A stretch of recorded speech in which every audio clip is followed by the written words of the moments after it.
Michael, Paul, how we doing? I'm doing well. How are you? The Jets don't have many primetime games this year, so this is our first show that isn't smack right at 11 a.m. on a Sunday. So we got to take in an entire day of football as we saw two 0-3 teams get their first win. We saw two 0-3 teams get their fourth loss. And with the Jets and Dolphins both being 0-3, someone is going to be amongst the winning teams and someone's going to remain winless. So how are you feeling? I don't really know what to feel going into this one. I want to be hopeful, but I'm not feeling as optimistic as I have the first 3 weeks of the season. I feel a little cautious, which is honestly probably a good thing. When I get a little over my skis positivity wise, I usually end up being very disappointed. So who knows? Maybe I go in tonight and I have some lowered expectations, and maybe that results in some good things happening. We'll see. I see you didn't get your new JetHeads shirt. I did not. I think one of my neighbors actually stole it because you sent me a picture of the delivery photo and I looked for that exact package and I did not see that in my mailroom. And judging by how good it looks on you, I shouldn't be surprised. It's a hot item in the streets. Everybody needs it. Exactly. Like if you haven't bought it, be like our guy in Texas who bought our first shirt. Like, he's just trying to be the first man in your state to own a JetHeads shirt. No one can ever take that away from you. Wear it to the sphere. That's what I plan on doing with it once I finally see when it comes. So let me ask you something. You've been saying some things in our group chat over the last couple of days about this game coming up, and at this point, I can't even figure out if you're just deliberately trolling me with the negativity or if you really feel this way. How are you feeling coming into tonight? It's kind of like a gateway for me where it's just like, if they lose this game and this game isn't close, like, not that I want to care about the rest of the season, but like there isn't much to learn really after the fact where it's like, all right, this team's going to be bad. They're probably going to have one of the 5 worst records in the league. That will probably get all pinned on the hopes of a quarterback, which when we've talked to him and looked at this class hasn't exactly been a great first month of the college season for a lot of these guys. So tonight, really, what scares me and where my negativity is at its strongest is like, I don't know if this defensive coaching staff is good, and they are getting injuries now to the point where like the scheme isn't good, and now the talent level is really not good. Like, Quincy being out, McCurry Ball, the backup being out, the way Sherwood's looked. Again, another game without Jermaine with the edge depth. I'm just like, the safety problem being what it is, Brandon Stevens being what it is. It's like, can this defense hold a team to under 30 points? I really don't know, because they haven't done it once the first 3 weeks. And as they get more injured and these offensive coordinators get even more tape on the defense and showing their weak points, I don't know if it's going to get better. And that's where my biggest form of negativity going into is, because when I looked at this Jets roster coming into the season, I thought, well, I think the defense is going to be better and the defense is going to be solid. And that's going to give us like a strong foundation to why we're not going to win like 4 games and be a top 2 pick. Now that that's not there, that's where I'm starting to get concerned. So let me counterpoint you right out of the gate. Miami hasn't scored 30 yet this year. They're at 8-21-27. Yep. Now, I'm not saying that, we by any means have a good defense. I think we've given up 30 plus all 3 games. I know. I mean, can you see Tua genuinely? Can you see Tua hanging 30 on this defense? If they don't turn the ball over and they don't want to tackle, yes, I kind of can, because so much of Miami's offense isn't asking Tua to make like pinpoint throws. It's so much of it is behind the line of scrimmage, these bubble screens and these hot routes to Achane, to Waddle, to Hill, and then them just taking it and going, 30, 40 yards after the catch. Like, do I think he's going to carve us up, through elite quarterback play? No, but can Tua have like 9 yards per attempt when his air yards per completion is like 1.2? Yes, I do think that can happen. Okay. Well, we have our first caller already. PSU Joe told us last week he was going to call in.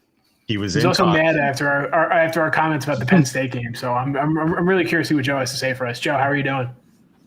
Good. How you guys doing today? I'm good. Came with a Nittany Lion hat and everything. I love it. On brand. I never take it off. Got the Jet stuff on too. And I apologize. I'm in the car. I had to drive my daughter to practice. I was thinking that we were doing this Sunday, but obviously Monday night game, pregame is on Monday. But yeah, I mean, it was a tough weekend. The game, you know, I think Will in the Discord today said something along the lines of like, you know, the weight of the day because of the primetime game is like killing and the anxiety goes up. Well, I had that on Saturday. First off, it was an ultimate day of football, right? Tons of good games on, but the whole day I was just thinking about the game at night. And then we didn't show up. I mean, until the fourth quarter, really. And at that point, you know, I give the team a lot of credit for coming back, but ultimately it wasn't enough. Drew has 4 or 5 moments this year where he has a chance to make an impression on people. And number one, I don't think came off really well. So we'll see if, you know, you guys keep him on the list of quarterbacks you're following later in the week, but hopefully you are. So overall, you know, I mean, oh, go ahead. Sorry. I feel like just the amount of football he played demands that he stays on the list because look, he's getting drafted. It's all the it's all the Parcells like bullet points. Like Drew Aller does fit all of them, regardless of what people's opinions of him or not. Like he does fit that criteria. And I'll be honest with you, Joe. I was holding I'm sorry, but I was holding an Oregon money line ticket on Saturday, and like as soon as they went up 14. I was texting my friends. I was like, dude, it's over. They haven't shown a pulse. And then he goes up top on that deep ball. And I was like, oh, wait a minute now. So, I mean, I think, look, it's college football. Every single game matters. And that's a tough look that they didn't come up and win the game at the end, but they made it into overtime. And with that 14-point deficit, the fact that he stepped up and kind of hit a different gear, I thought was impressive at a minimum.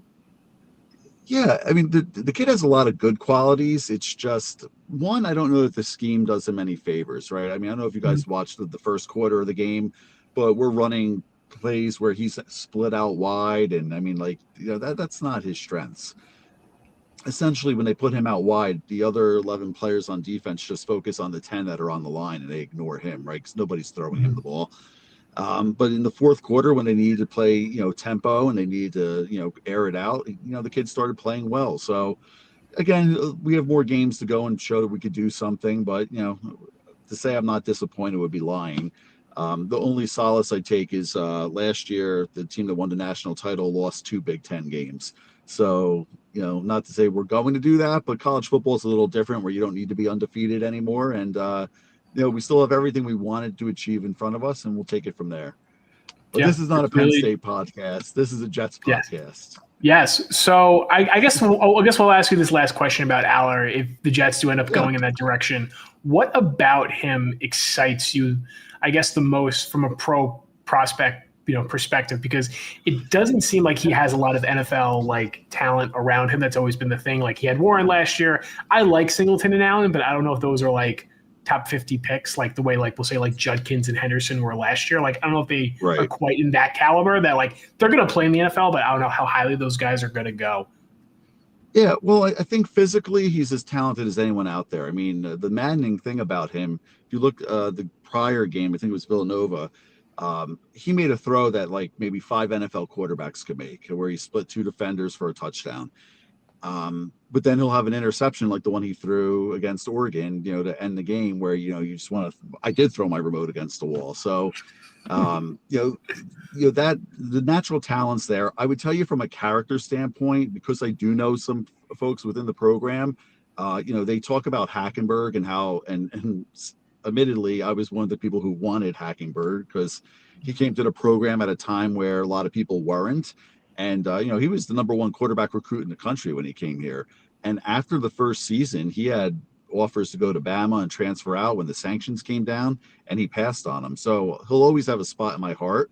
But it was widely known in the Penn State community that he was an asshole. And Aller and that he liked to party, I heard. He definitely liked to party. As a matter of fact, my wife and I went to the game against Michigan, the 4 overtime win with the Allen Robinson catch.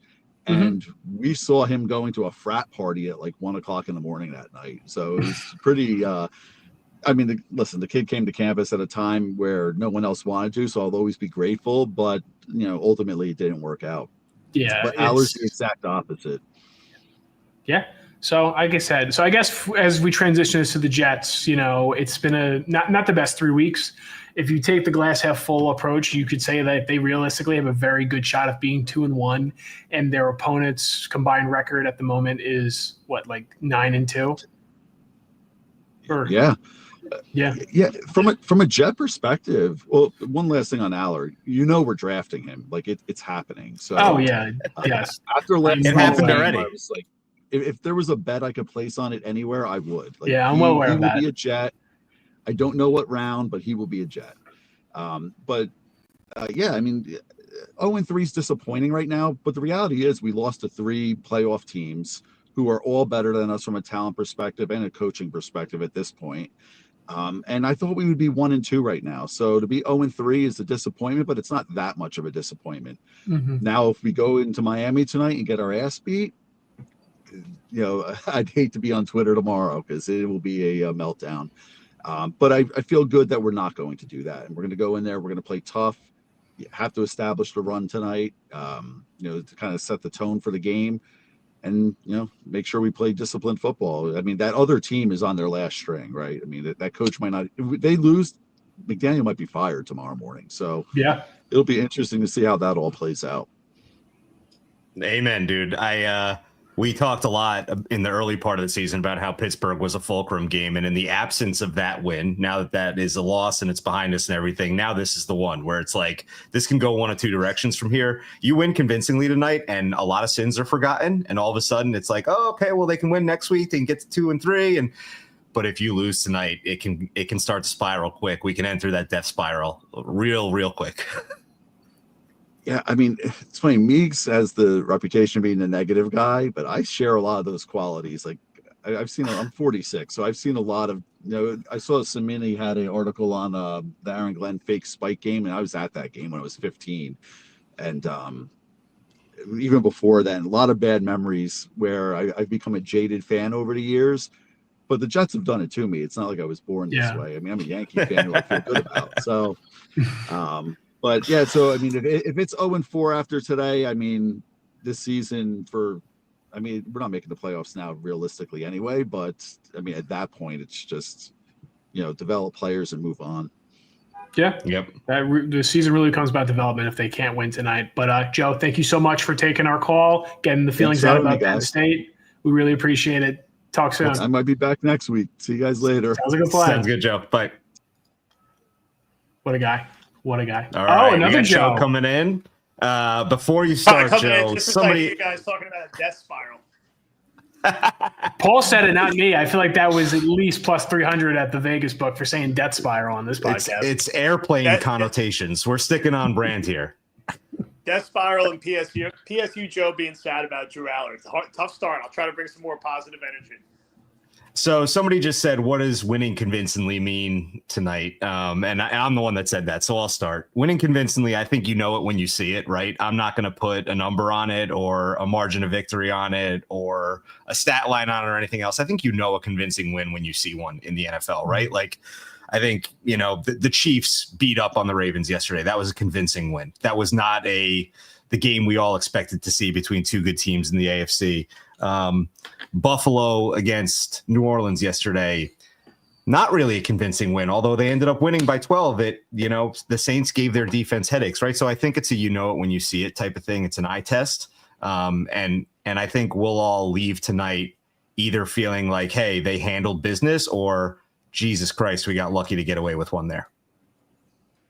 I'd happily take being lucky to get away with one. But I hear what you're saying in that, if they play the game they played week 1, I think you probably win this game by 7 to 10 points. And you're probably winning most of the game, and it's not weird, and you're not dealing with the narrative changing 16 times during it and some funkiness. So if they could play that game against this Miami team, I think you probably win 28-17 or 28-20. And you're like, okay, that was a nice win. Doesn't mean we're great. Doesn't mean we're going 9-8.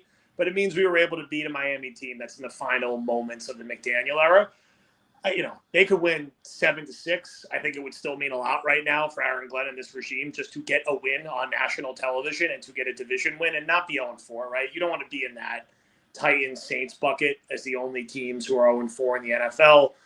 Giants are on the board. You want to beat the Dolphins to being on the board. And I'm just hoping that Fields, Angstrom, Brees, this offense can do a lot of what they did and show what they were capable of doing week one against a less talented defense. The Jets defense is going to struggle tonight, right? They're playing an ugly collection of players at linebacker and edge. Maybe they finally do something a little creative and play Briggs at edge. Maybe they play one of the linebackers they activated at edge in some looks. Anything not to play Barron or McGregor or Clemens as much as you did. But Miami's going to move the ball, and Jet fans should not freak out when Miami moves the ball. They have Waddle, they have Hill, they have HN, they have Tua. They're going to move the ball. It's just, can you force them to kick field goals? Can you force a turnover or two? Can you not let up a 90-yard touchdown, a 70-yard touchdown? If they can do that and win the special teams battle, it feels like a coin flip-ish game to me. 2.5 feels like a reasonable line. I will say Jet fans are not confident going into this game. I dabbled in the Discord today, and it is like pre-crash out doom zone right now. So a win is badly needed, even if it's an ugly win, to change the vibes. How about just tackle, man? Like they're faster than us. It's going to happen, right? They're going to get beat tonight because every single player on their offense is faster than every single player we have on defense. Like it's going to happen. But when you have a schemed up stop on a bubble screen, don't miss 4 tackles and then let the speed beat you deep. Like when you have it contained, contain it and finish the play. Like that alone, I think, can take this from how are you keeping them under 30 points to like, hey, if you can just tackle when you have the schemed up stop, we're okay here. Yeah, they got to force a turnover tonight. Hopefully more than one. Like it's just so hard to win in the NFL if you're not doing that. Like they gave the Steelers 7 points with the Gibson fumble. They gave the Bucs 7 points with the Tyrod pick six. Like you have to find a way to even that playing field because this offense and Xavier Gibson's gone. So I'll give the special teams some grace because I have liked what I've seen from Banjo's unit. I don't trust this offense to completely stay clean. Like there's a chance Fields could fumble. There's a chance Fields could throw a pick. Someone else could fumble. Like it's bound to happen. It's the NFL. It's hard to play clean every week, but if you're not getting those back in some way, it just becomes so hard to win with their talent level. So, but I'm more with Joe's point is that they just got to get a win on the board. Like they've had 2 good losses already. It doesn't matter at this point. Like you can win a game where your success rate could be in the 30s and everyone could be like, and the Dolphins can have a stat. The teams that have this stat are 542-2, and now they're 542-3. I would love to see that tonight. Yeah. Give me all those stats. Just win the game, man. Win the game. So here's the difference between where you guys are sitting and where I'm sitting. Where you're sitting is the edge of disaster and respectability, and you're just hoping to get to respectability. I'm sitting on the edge of respectability and relevance, and I'm hoping to get to relevance. I won't mention relevance until they could win 2 games in a row. If they're 2-3 flying to Denver, a game I expect them to lose, and yet I'm flying halfway across the world for it. That feels like okay, like you're 2-3. Like everyone is bad right now in the NFL except for the Bills and Eagles. I feel like we say this every year at the end of September because there's so much inconsistency, but the Ravens are 1-3. The Texans are 1-3. The Raiders are 1-3. Like the Dolphins are 0-3. The Pats are like a soft 2-2. It's a weird, muddy year. Like can you just be a normal, like slightly below average team who's like 4-6 and like hanging around a little bit. That's all I'm kind of like hoping for. I don't expect them to go on like a 5-game winning streak. I don't expect them to, even though Baltimore stinks right now, like win in Baltimore or win in Buffalo. Just get this first one and then get yourself to having a conversation about relevance when you get the Dolphins on, sort of maybe they're still hungover from that bizarre ass game last night and, you catch them sleeping a little bit, but you got to win a game. They just have to win a football game. It's not that more complicated than that. The NFL is built for parity, so you're right. Just figure out a way to stay relevant, at least for a little while longer. Sean, we really need to win a game for your son. I know what it's like fearing that your son is drifting towards another team.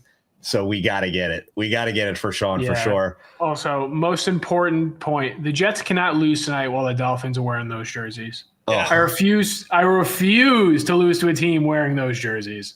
I'll close with a little optimism of me trying to talk myself into this because I've been dreading this game all day. I hate waiting all day for the primetime game, especially on a Monday. I just want to get here.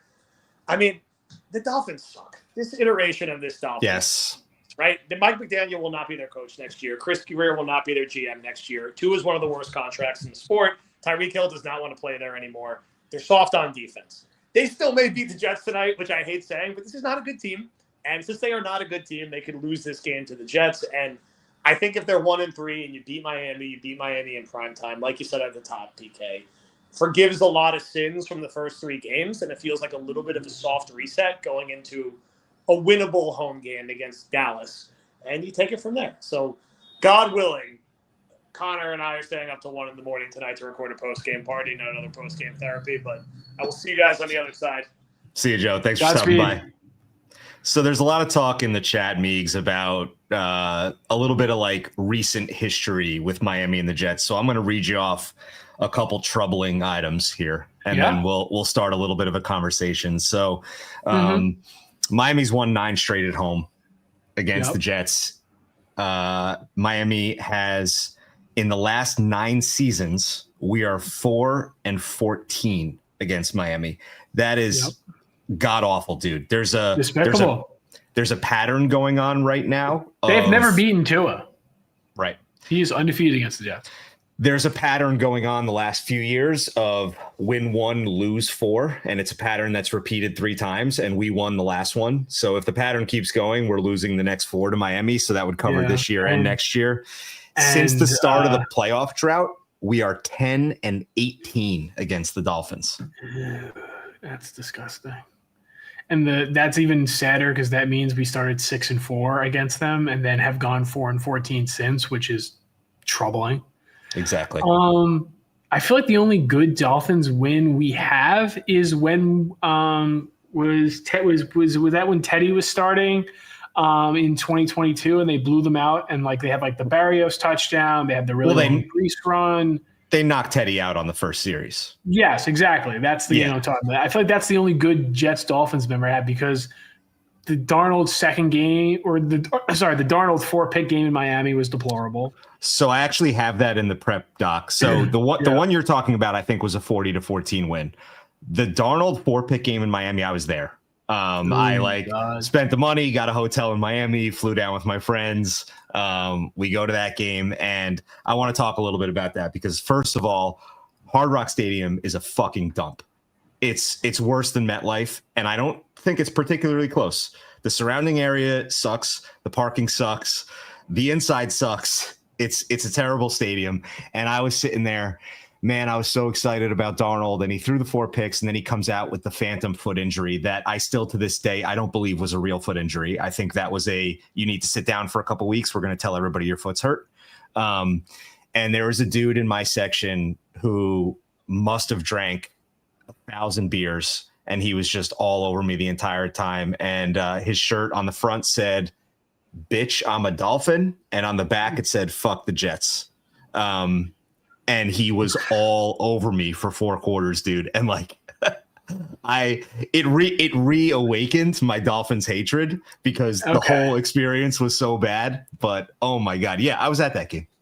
Yeah, the game they won because they got that like phantom, like roughing the passer PI, whatever it was, PI call against Flores. They should have lost that game in 2019. The Tua Brandon Eccles pick 6, which then they let the touchdown after the fact, so it didn't matter. The infamous 9-6 loss to Skylar Thompson in week 18 of 2022. Yeah, there's just been not a lot of good games. Don't forget the Black Friday game with they cut to commercial right after the Tim Boyle. I hate using the term that because it's like Fail Mary to me feels a lot like butt fumble, where it's like we're making a big thing out of nothing here.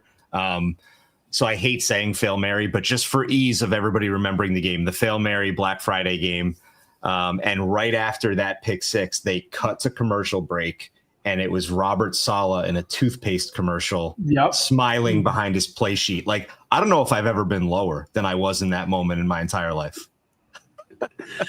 Wow, that's saying something too. So yeah, I mean, look, let's hop into some of this this prep doc stuff. Do you remember the Monday Night Miracle? Are you? Oh, you might not have been born. Yeah, I was gonna say, you were born. You were 3 or 4. Yeah, I was gonna say I'm definitely way too. Was that in 2000? Yeah. Yeah, no, I mean, I was alive on this planet. Do I remember it? No, I was 3 years old. Okay. So, I mean, I've told the story before. I was, we still had season tickets at that time. I generally was not allowed to go to night games because whatever, school the next day and everything. And, but usually I was allowed to stay up for them. And I was made to go to bed at halftime of that game. So I actually didn't see, I have since seen the second half, obviously, but I didn't see it live that night. Alex, I agree with you, dude. It's tough for me on a daily basis. And to make it worse, Meegs calls me old to my face, like very often. All the time. All the time. It's very hurtful. Yeah. Yeah, I don't know. I haven't dropped an unk on Paul yet. I feel like I'm waiting for the opportune time to do so, but it's probably coming. All right. So who's out for the Dolphins? I don't think we have their inactives yet. I think Darren Waller is playing. Not that should matter much, but if he scores a touchdown after he released that rap video, it might be time to pack up the franchise and move. How many games before we start talking about quarterbacks for the Jets next year? If you've been listening to JetHeads, we've been doing it every week anyway, just in case, right? We're not trying to throw any shade on Justin Fields. It's just in case. Yeah. I would say, though, if the Jets are 0-4 and the only winless teams are the Titans, who are probably the worst team in the NFL and are probably going to fire their coach in the next month, the Saints, who are clearly looking for a quarterback, and the Jets, I feel like it's going to become a huge topic of conversation. Yeah, the noise is only going to get louder. If we can get back to, I think, again, a win tonight will start changing the narrative in the sense of like, you'll hear people start to say, well, they really kind of had the game won week 1 until Xavier Gibson fumbled on the kick return. And in week 3, they almost had the Bucs. They came back late. And so you'll start to feel the narrative from like, they're an 0-3 garbage team to they've been close a few times and they just played 3 really good teams. You'll feel that shift a little bit. But if we can get back to the earlier conversation about Justin Fields, where if it's like, hey, he's going to put up 4 or 5 stinkers in any given year, but if you can get 14 good ones out of him, then that's a really good place to be. So if we get a good one tonight and we get a good one next week, I think that stabilizes that conversation out a little bit. We're probably not going to stop talking about quarterbacks on JetHeads regardless, but I think the conversation should level out, hopefully. I mean, if Justin Fields goes 13 for 20 for 120 yards and the defense plays really well, and maybe Justin Fields gets a rushing TD, maybe we'll get a fan fiction about Justin Fields and Aaron Glenn making out in the locker room like the Giants did. That was really bizarre. That was really, really bizarre. Dude, it's in like the national media at this point where they're just like, brother, what is this? And everybody noticed it too. It's not like it was just like us 4 or 5 Jets haters being like, hey, this is weird. For everybody's clarity, in case anybody was not aware of this, on Twitter this morning, a bunch of the Giants beat reporters were like posting like weird, like short stories about Brian Dable and Jackson Dart, like setting up like very dramatic articles to a point where people noticed and people started to parody it and people were commenting on it. So go check out some of the Giants Beats tweets from this morning. It's pretty weird stuff. Amen to that, Kyle Wilson. Amen to that. So let's get back to the game a little bit. Let's try to get back to the game a little bit. So, I mean, at the beginning of the season, even before all these injuries started to pile up for Miami in the secondary, part of the reason I was like, man, this team stinks is because it feels like their offense has jumped the shark. Can they still capture things with speed? Yeah, they can, but it feels like anything that they were building has kind of evaporated into thin air. But specifically on defense, like they traded away, anybody good that they had has left. Mm-hmm. And so the secondary was already thin, and then they started to incur injuries. And it has gotten, Ashton Davis starts at safety for them. So do you think that this is a possible get well game for Justin Fields based on the weak secondary, or do you think Justin Fields' problems are more in his own head and it's not necessarily the scheme or the players? So I don't know if Justin Fields is the quarterback that can take advantage of the Dolphins' glaring weaknesses in the way that I think you'd want him to. But this Dolphins pass rush, which was talked up for a lot of the summer, has not played well either. Like, I think they're like 29th in pass rush win rate as a team. At least they were going into the Buffalo game. And given what they invested in Jalen Phillips, given what they pay Bradley Chubb, given the amount of draft capital they spent on Chop Robinson, that's terrible.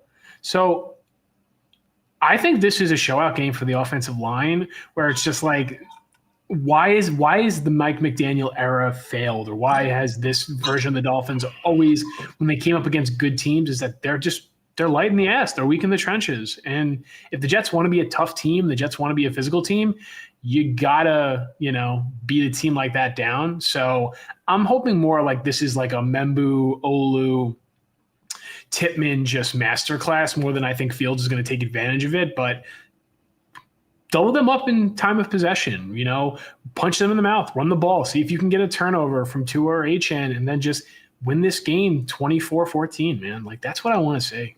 It does feel like they can, if they can get an early momentum change where maybe I don't want to get ahead of myself here, but maybe they score and then on defense they get a turnover and punch it in again quick and you can build up a lead. Then you could start teeing off on Tua and then you can really turn the tide of things. So we're going to bring on another caller real quick. Before we do that, I want to pop up a comment from PSU Joe. Do we see Zach Wilson tonight? So quick story for you, Joe. This morning when I was dropping my kids off at school, my son was wearing his Aaron Glenn jersey to school today. And another parent stopped me in the drop-off line and was like, hey, big game tonight or whatever. And I was like, yeah, man, kind of need to win this one. And he just goes, I can't escape the feeling that Zach Wilson's going to come in and beat us tonight. And it just occurred to me that we're all the same, dude. We all have that sneaking fear just sitting right underneath the surface waiting for us. And so, I think we might see Zach tonight, and it could get ugly if we do. So I'm going to bring to the stage Mark. Mark, if you have noticed in the past couple months how much better our social media has gotten, it's in credit to Mark. So thanks, Mark, and welcome. How you doing, man? It's a gorgeous hat. Hey, thanks, man. I'm doing good. I'm happy to finally join you guys. For a while so far this season, I'm trying to run social, and I haven't had the time to actually jump on the show. But today being a 7 o'clock start, not racing around in the morning, just finishing the workday, had some time, figured I'd check in, see how you guys were doing. So knowing what you do for a living, I assume it's a fairly busy season for you. So I just want to clarify, you did not get the day off after flying home from Vegas on Sunday? No, didn't get the day off. In fact, tonight, competing with the Jets game is the 2025 Minor League Baseball Award Show on MLB Network. So we're going to have a couple of TVs going, but hopefully nobody from work is watching this because my priority is going to be on this one. We'll see. The MLB is fantastic at always scheduling their awards whenever and always at the most opportune times. The draft's always on a date where everyone knows when it is. The award show is always smack in the middle. It feels like a more important sporting event. So this is very on brand for the MLB. Yeah. Hey, man, the MLB postseason begins tomorrow. Minor league season, which is what I'm focused on, finished up on Saturday. A wild game if anybody stayed up to watch the Jacksonville Jumbo Shrimp against the Las Vegas Aviators. Crazy game Saturday night. Walk-off home run for the Jumbo Shrimp in the bottom of the ninth in the Aviators ballpark, but the Aviators were the away team because Jacksonville had a better record during the regular season. Anyway, this is a Jets pregame show, not a minor league baseball show. I can hear the former play-by-play man in your voice, though. It just rolls off naturally. Oh, I get excited when I get a chance to be on the air. I don't get a chance to do that very often anymore. But yeah, it's fun. And Connor, we got Connor on as well. How you doing? I'm good, guys. I don't want to infringe on this. I feel like I don't want to mess up a good thing right now. I kind of want to let Mark cook. No, it's the quad box, dude. This is the first quad box we've had on the pregame. Well, I'll just go ahead, Mark. Well, I have a question to ask you guys that I wanted to jump on because I've kind of been wrestling with it today. It's a Jets question. It's not a minor league baseball question. Don't worry. I was thinking, because I've been freaking out about this game all day long, just like everybody else. And I was watching some of the games yesterday on the flight home and just thinking about how so many other teams in the NFL just consistently look like regular teams. And it just feels like we're never a regular, normal team. So I was trying to think back, when was the last time that we felt like the Jets were a normal team in back-to-back weeks? Because there's been these little blips where it's like, hey, that was a good game. Or even week one this year was like, hey, they look pretty good. Maybe they're a normal team. But it feels like they have this one blip. And then after that, it's like, okay, well, here's a letdown right afterwards. And yeah, they're not a normal team. So I was looking back in the last game, I would think. Well, the last time, if I was just thinking about like 2 games back to back, the last time that I felt like they were a normal team, I went back to 22. Yeah, that was my answer.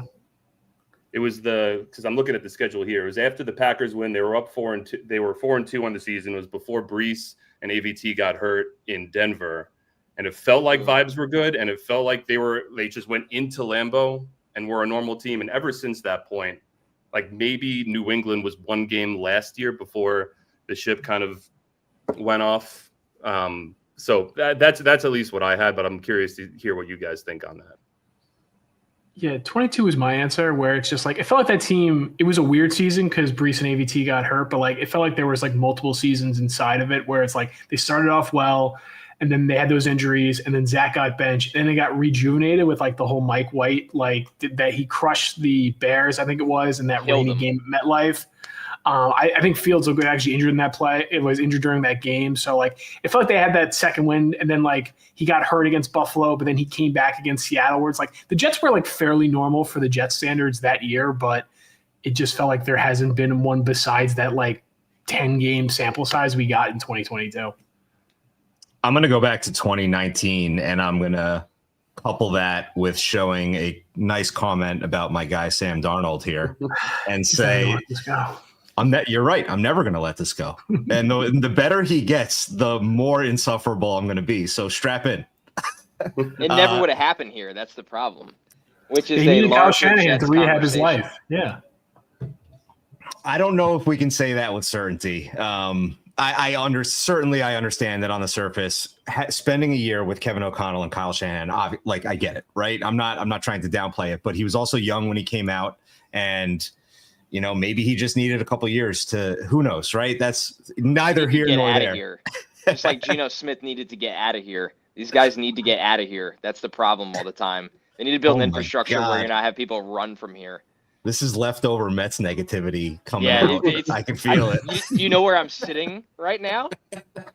I'm at SNY. Well, there was a 3-game stretch in 2019. He came back. He beat the Cowboys in his first game back from mono. And then towards the end of that season, when they finished pretty strong, there was a 3-game stretch where we scored, I think, over 33 games in a row. I want to say it was the Giants, Redskins, or Commanders, and then the Raiders. And it was 3 wins, and he threw up 30 each time. And like, I was like, oh my God, like potentially we have something here. We might be cooking.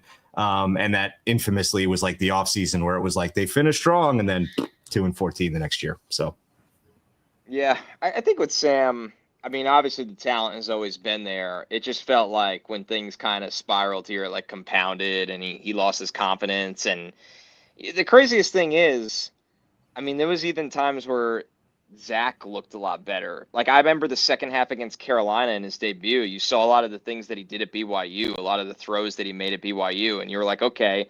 And then, like, the longer here, and they try to put training wheels on a guy, and his head starts spinning with the losses, and it just, it kind of compounds into mistakes. So, I mean, that's Glenn's mission right now, is to try to kind of get that stench out where guys develop here rather than struggle here and develop elsewhere. But yeah, I mean, I'm rooting for Darnold. I think I was actually so pissed off with how many times Seattle took the ball out of his hands in that game. He could have ended Arizona like 4 different drives, and they just didn't let him. And I thought he made every throw and more they asked him in that game. So it feels like with Kubiak there, he's in a really, really good spot. Like for him JSN looks like a superstar, but yeah, now the Jets once again gotta find their own guy.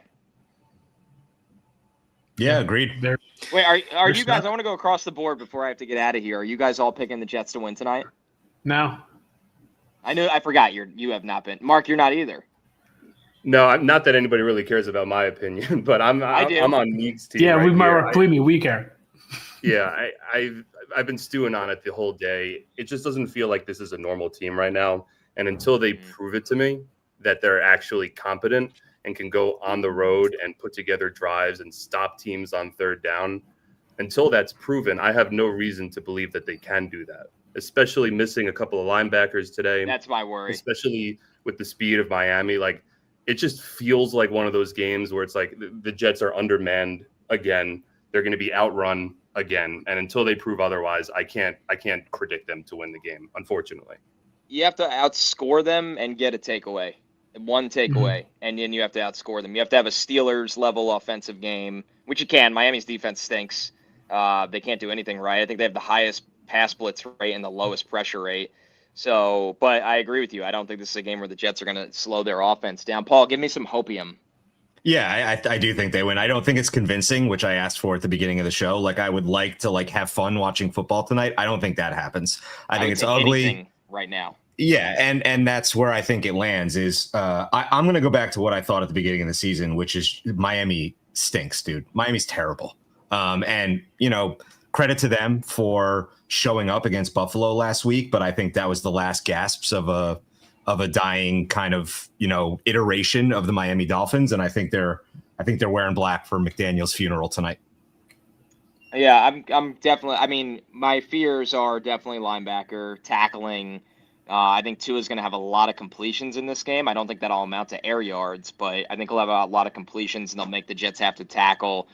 And I can only say it so many times. If Miami's going to run the ball the way they want to run the ball, I would play a front of Briggs, Harrison Phillips, and Quinnen as much as you can, and just be like, hey, Tua, drop back and beat us. Even if it's throwing a million screens, drop back and beat us. We don't care. We're not just going to let Achane break off a ton of big runs. Ollie Gordon kind of power through us. I'm sure you'll see a jet sweep to a Malik Washington kind of player in this, and the Jets corners are going to have to tackle. It's actually be smart for Miami to do that, but I just want to see a really good offensive game from the Jets because this is a opponent on a platter for Fields to carve up. Get Mason Taylor involved off play action. His target rate is way too low. He doesn't have an end zone target, which is inexplicable to me right now. But and if they're going to blitz that much, especially they blitz the linebackers all the time, get Brees on an angle route and let him just run through the defense. So I hope to be pleasantly surprised tonight. Yeah, I think the best chance they have is making them quit early. Like they will tap out. Yes. Yeah, they don't have what they mustered against Buffalo. They don't have it 2 weeks in a row. So if you can do something early that makes them quit, run away with it. All right, fellas. Take Fields rushing yards over would be my one suggestion is that I think they're going to blitz. They're not going to have a lot of spies, and he's going to run. So take it and go. Because he just has to make one guy miss, and it's going to be a lot of problems. It's all the way up to 46 or 47 and a half. And I actually think that's not even scary because Fields is a guy that 60 yards is in the pocket whenever he wants to run. So, yeah. All right, fellas, thanks for having me. Later, Connor. I'll sign out also. Appreciate Alrighty. You guys. Mark, thank you for all your work, Mark. Believe me, it's been fantastic. Thank you. I got to get the thumbnail ready. I got to get out of here so I can get a thumb of both of your heads and throw it up. Back to work. Thanks so much, Mark. Bye. All right, let's catch up on comments a little bit while I dip back into the prep doc here. A lot of talk this week about starting fast. It's such a football cliche that, frankly, I get tired of hearing of we need to establish the run early and get out of the gate hot and blah, blah, blah. And I'm going to add another caller to the stage here. We have Non-Chill Dude. Non-Chill Dude, welcome. How you doing, man? What's going, man? You're on mute. Come off mute. All right, Non-Chill Dude. This is actually pretty on brand. This isn't very chill. So So I'll talk while he tries to get off mute here. I'm a little like the chestnut of starting fast, establishing the run is overused, I think. But in a situation like tonight, I really, and it's kind of goes into what I was just saying, right? If you can find a way to break their morale down a little bit early, whether that's, I think the takeaway is probably the best way to do it. But it's even, it could be a special teams play. It could be, hey, maybe you run play action first offensive play of the game and you go up top. And even if you don't score, if you can get a 30, 40-yard play out of it, then you immediately have the defense like, oh, shit, here we go again, right? And so there are different ways to, I think, start fast that does not fall into the category of we're going to run the ball 7 out of the first 8 plays and establish the run. I think you can break them early, and if you're able to break them early, you can turn this into something that's a fun product to watch tonight.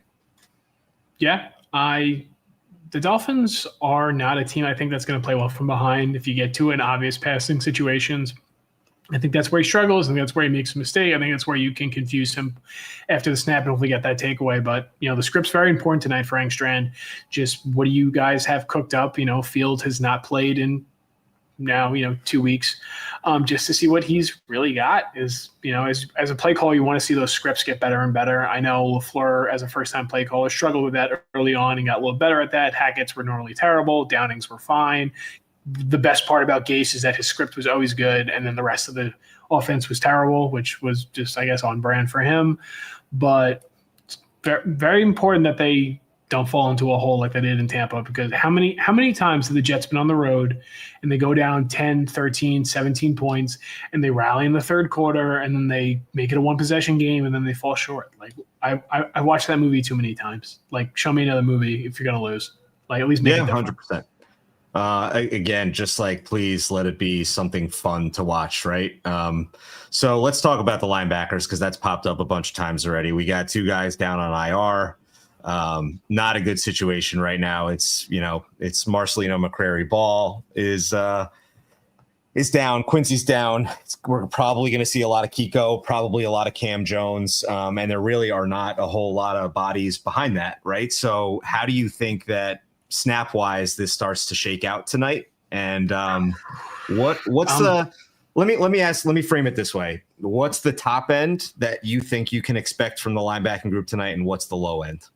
The top end is we don't have to talk about them on the show this week.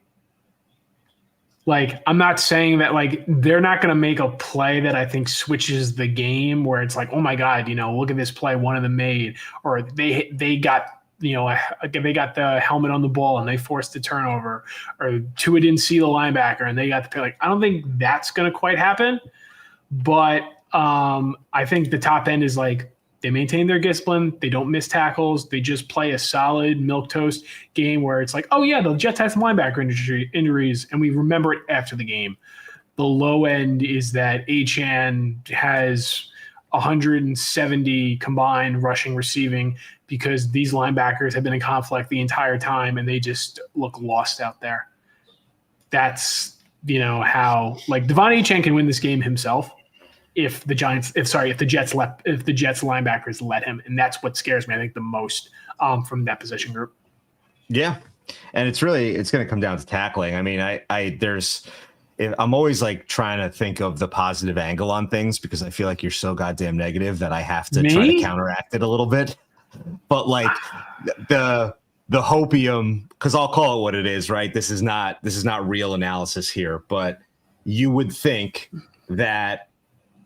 And by the way, like, when we first signed Cam Jones off waivers, we pulled up he's played in 2 garbage time games, garbage time in terms of season games for the Chiefs over the last 2 seasons. So he started the 17th game of the season for the Chiefs, both of the last 2 years. And in both of those games, he racked up like 20 tackles, 20 solo tackles. Mm-hmm. So if anything, that dude can tackle. He knows how to rap, right? And so there is a possibility that while you're losing speed and you're probably losing a lot of the top end burn that you're looking for, even if you're not getting it, but that you're at least looking for out of Quincy and McCrary Ball, maybe you gain a little bit in fundamental kind of just football skills, right? And so with Cam Jones and Kiko kind of playing for, and it's too early in his career to say he's playing for his career at this point, but like, hey man, like, you have a shot here, dude. You're starting on a national stage, right?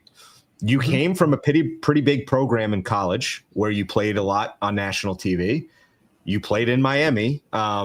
pretty like tailor-made opportunity for you to try to show out a little bit here. And so I wonder if there's a little bit of burn that they can get from just got two guys who are bottom of the roster NFL guys who like, hey, I have an opportunity and I'm going to try to take advantage of it here. And not to say that they become rotational players moving forward when the Jets are at full strength, but maybe there's some kind of bounce you can get there. Yeah. Like if we're leaving analysis aside and going purely of vibes, I think Joe CG in the comments said it best. He got his JetHeads shirt in the mail today. Is that a good omen? It's about as good as omen as this team's ever going to get. Like we're here. Paul has been trying to literally will a victory week after week. I mean, the Jets got to do you a solid at some point, we think. Please help me. I'm begging you to help me out. Please. Yeah. But no, I guess there's been too many Meegs is right comments happening on all our videos. I need something good to happen. Yeah. I'll give you the opportunity to clown me when we do the show after the fact, when we give our game predictions, just so you can tell me that you were right and you knew Miami stunk and you called it from the jump. So I will definitely give you the option to do that. I have been saying it for weeks. Yes, you have been very adamant that I think you were not if you relented, but you were like less like the Patriots stink when the season started. You were like, all right, Vrabel, Drake May, like whatever, like, I think they're going to be a playoff team. A lot of people are kissing their ass a little too much, but I don't know if they're going to be outright bad again. Like they could be okay. You have been steadfast that Miami is terrible. So yeah. We're going to see it tonight. This is my last stand here tonight. Really need it. JDR says that it feels like the Jets are down 10-0 every game. And I don't, this is not a this year thing. This is feels like the last 10, 15 years type thing where it's just, we're fighting out of a hole all the time. And there have been so many games in the last few years, especially during the Saleh era, where you go down 10-0 quick and then you end up kind of you get left with this empty feeling at the end of the game because they do come back and they do kind of make it a competitive game, but you buried yourself in the first 5 minutes, so it didn't matter anyway. And just to eliminate that and be the team that inflicts that instead, as we said before, if you can punch Miami in the mouth early, they're probably going to quit. So if it would just be so nice to be on the other side of that for once. Yeah, I mean, that was what happened in that game we were talking about in 2022. Is like the Jets knocked Teddy out early. They got a lead. They hit explosive plays. They were able to keep Miami's defense off balance, and then they ran up the score. Like Miami, once Teddy went out, they got that lead, and they really never looked back. So hopefully that's more about JDR. Plus, thank you for putting this in the chat. Tyler Johnson's inactive tonight, which is I think is a mild surprise. And then Jelani Woods, Leonard Taylor as a honestly, my knowledge of the Jets like fifth tackle is not as strong as it should be, so apologies there. And then obviously Jermaine's hurt, Brownlee's hurt. The guy we've been trying to wait to return kicks, Kene, also that hamstring obviously isn't good enough to go just yet. So no Tyler Johnson. You thinking this means more tight ends? You thinking this means Arian Smith gets even more rub? God help us. What do you think? That's a head scratcher. I would. Jelani Woods also being inactive is weird because you would think if they're going to peel off a wide receiver, maybe they would replace it with a tight end. I wonder if Stone Smart is more involved tonight as a wideout. I mean, hopefully that doesn't mean Alan Lazard. Now that you say that, it does. I mean, Darian Smith or Alan Lazard is not exactly that's not a great choice. But yeah, I don't know. Or maybe it's I'm actually playing Garrett and Brees in fantasy tonight. I think I'm up like 60 points. So hopefully this is like a 13-10 game that the Jets win. I think that's what I'm going for. No, don't do that. Yeah, don't start mixing your interests with each other. Come on, man. Exactly. Well, yeah, the Jets are just going to make me sad. This league could win me money. I think my interests are quite clear. No, I'm just kidding. But like that's the thing with this offense. It's like if you're not going to use Mason Taylor, it's two guys plus Fields doing his stuff with his legs. Isaiah Davis and Braylon are, we think, functional, good players, but like it's hard to have three impactful running backs. It's more when, especially in the pass game. Like Isaiah Davis has been doing a good job on third downs. Hopefully they can start using Braylon better for short yardage. I know me and Connor had a tweet about this, and I had commented that I feel like the only time the guy who really understood the best way to use Braylon in short yardage was Downing. I remember that fullback, belly dive that they ran with him against the Bills on Monday Night Football when they were playing early last year, and obviously he got called back for a phantom holding on Tyron Smith because nothing can ever be happy, and the NFL exists to make Josh Allen better than he is, as you would say. But yeah, so I would love to. I would love a big Braylon game where not like from the fan perspective, where it's just like where you lean into trying to beat up Miami, and you learn into saying, this team is quit, this team doesn't want to tackle, this team can't handle us. I think Braylon perfectly encapsulates the player that can, especially early in the game, land a couple body blows, and then once they have quit, just completely run it down their throats.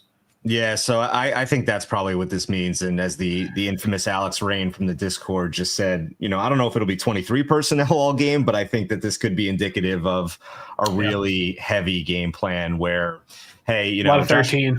Reynolds is back this week. Like, we're just going to put our biggest guys on the field and we're going to try to muscle this team because we know that they probably can't stop us. And we're going to try to control the clock and control the game and make things nice and simple, and don't set up Justin Fields to make a mistake, right? And if we can take control of the game early, the problem with that is that if Miami turns it into a track meet, then you have to chase now. And so you have to be successful with that very early on, or that can get ugly for you very quickly. So let's go to some Michael Medea, I am a fraud. Stuff. That's always been known. Yes, definitely been revealed me as a fraud. Always been one. You can always say that. All right, what do we got for Gambling Corner?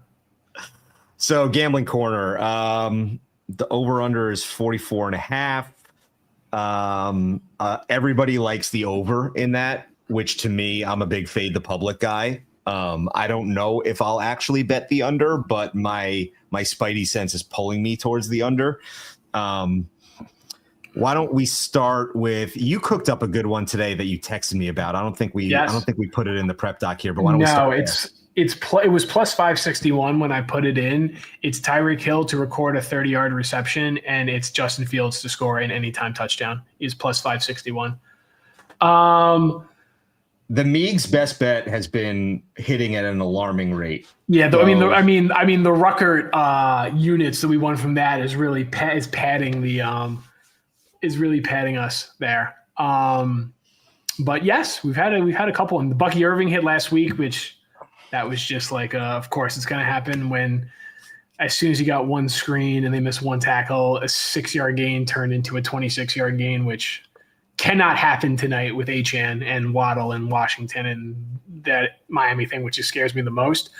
But, that's the one I like the most. I know you had a couple in there. I think you had a nice fun Jets parlay. Cooked up. My fun parlay, which I cooked this up on the weekend, so the odds may have changed a little bit. It should be hovering around 500. Is Jets plus 2.5 taking the points. I'm a big believer in. There's a theory out there that the spread is dead. So basically, anytime you're going to bet on an underdog, if it's under 3 points, just take them on the money line. Now, obviously, it'll bite you every once in a while, but over a long term, week one. Over a long term, you'll generally win with that. Mm-hmm. So Jets getting the 2.5. Breece Hall, anytime touchdown scorer, which is the scariest piece of this for me. Garrett Wilson, 60+ receiving yards, over 40 total game points. So you got to bring that line down a little bit, and that should be plus 500. I also want to give you guys a couple things that have hit in every single game this season, right? So do with this what you will. Justin Fields has gone over 40 rushing yards in every game he started. Garrett Wilson is over 50 receiving yards in every game he started. Garrett Wilson is over 4 receptions in every game he started and finished, by the way, with the Justin Fields bet. And Tua has thrown an interception in every single game. So if you were to parlay Justin Fields over 40 rushing yards, Garrett Wilson over 50, Garrett Wilson 4+ receptions, and Tua to throw a pick, that could be tasty as well. Yeah, that all sounds good, especially the Tua pick, because I just want to see them have one turnover, man. Every time I see the Jaguars, seeing that they're up to 13 turnovers on the season and the Jets don't have one, it's eating me alive inside. So believe me, that's if one thing I want to see tonight more than anything, just force a turnover. I'm sick of talking about it. People say it a lot. Turnovers come in bunches, and I think that at some point we're due for a regression to the mean here. Unless this defense is going to be historically bad in takeaway margin, we're due for like a whole bunch to come in a wave at some point soon. So I would start betting it the next few games just to at some point it's got to come, right? So we'll see that. And we got to kick it to SNY here for Connor and the boys. So let's do game predictions. Meegs, you first. I think the Dolphins win 24-21. I think the Dolphins start out hot, cool off, becomes more of a back and forth game. But after the Jets take a lead in a gotta have it moment, I think the defense unfortunately fails. So I'm going to go 24-21 Miami.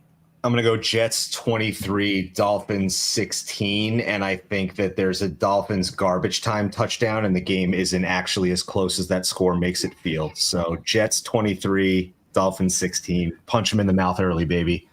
Music to my ears. One other prediction. We will see Zach at some point tonight on the field taking snaps. And I think he scores the garbage time touchdown. If Zach Wilson gets in the game, he's not scoring dick.